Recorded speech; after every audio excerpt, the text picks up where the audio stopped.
Pozdravljenec, tole je predalnik, se vidi, v katerem hranimo mikrofone in slušalke. Evo, tole so mikrofoni, več jih je, če imamo več gostov v studiu.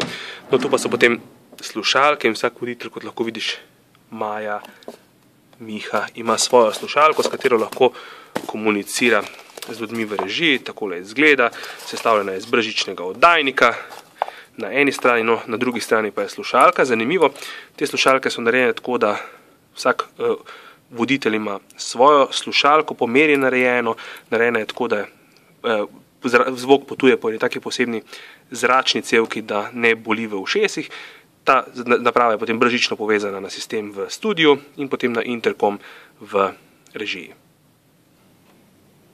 No, tole pa je interkom, komandna enota, preko katere uredniki komuniciramo z voditelji. Vsak ima, kot lahko vidiš, svoje ime. Tu lahko vidiš Petra, Darja, Edi, Jani. Ko pritisneš navzdol, lahko potem po temle mikrofonu vsakemu voditelju sporočiš, tako da sliši samo on in da se lahko odzove medtem, ko oddaja v živo poteka.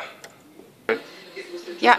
In tebe je zanimalo predvsem, kaj jim sporočamo, predvsem to, koliko časa še imajo, ko imajo posameznega gosta, kaj sledi naprej, da lahko v živo popravljamo stvari in dosegamo, da je oddaja na koncu dolga točno toliko, kot mora biti in da je vsebina takšna, kot jo gledalci želite. Upam, da je ta odgovor zate dovolj.